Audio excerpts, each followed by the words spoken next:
There are generally three main reasons one does not talk about their job in a polite company. The first is that the job is dull or hated to the point that talking about it is almost painful, or at least pitifully boring. The second is that an employer has set down rules about what can and can't be told to outsiders. The third is that one does not have a job, but that can appropriately be discussed in a polite company. My job, I suppose, is a little of all three.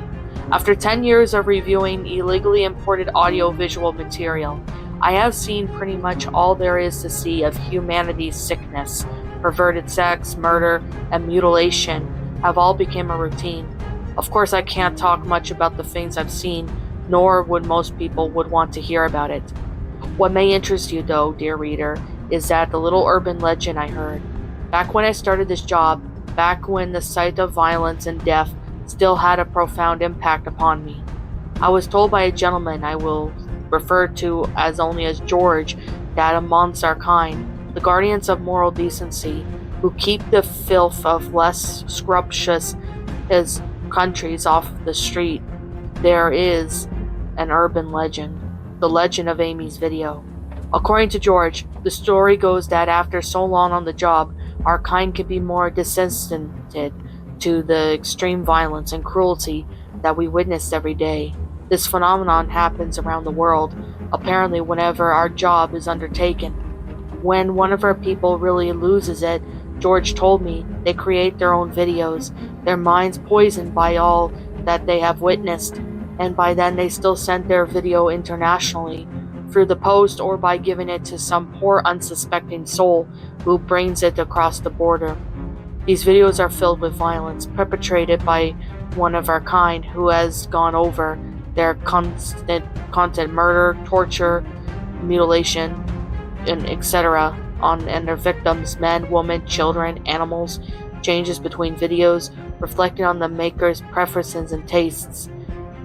There are, however, two distinguishing features of the videos. First, a symbol of a stickman painted in blood somewhere during the course of the carnage. A secret handshake, George said, of one of whose had gone over.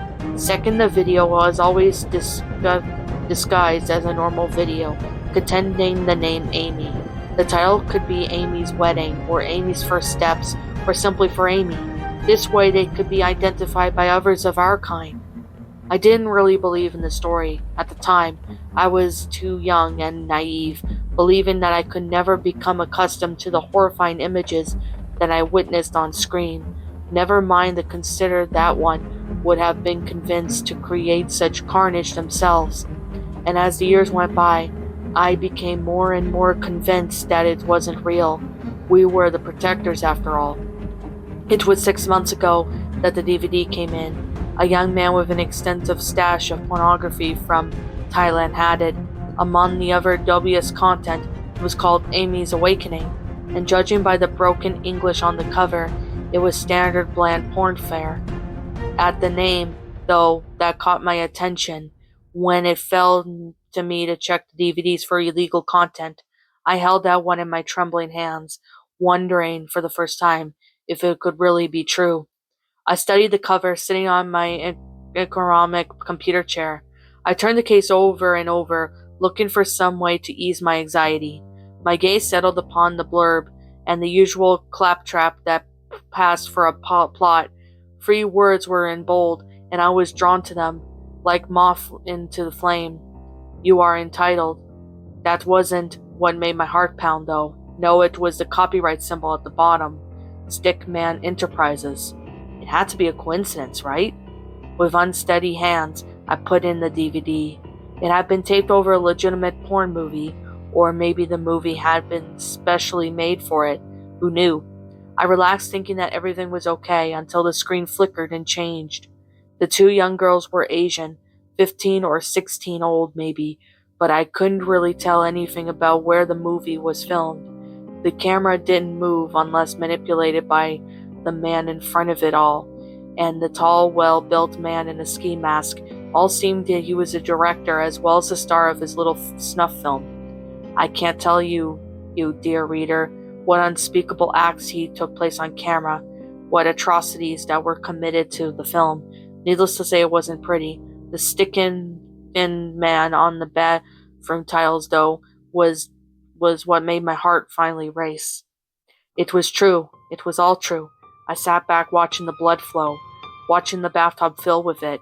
It was like a revelation, dear reader, a sign that our kind, a moral authority, could subvert the norm, could inflict upon the world of what we had to endure ourselves for so long.